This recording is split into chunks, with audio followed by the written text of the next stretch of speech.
any form of art has vitality, whether it's subversive or it's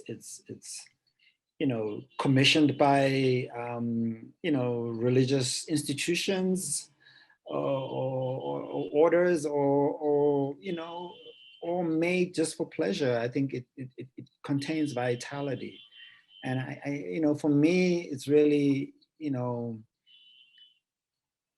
it's really about how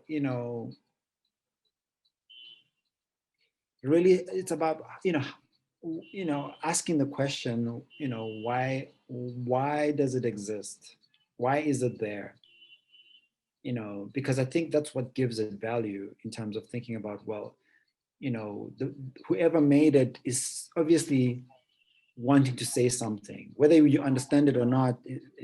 But the fact is that it's made to communicate something. And that's where the vitality of the work really lies. So obviously in places where there's turmoil, and places where artists in those kinds of environments, there's a greater urgency to get to communicate, whether it's the conditions of living in that moment or the circumstances of their plight. But I would say that it doesn't mean that it's always the best art. I would say that it's work that's coming out of a very specific, particular context, in which, for instance, in my case from South Africa, where apartheid was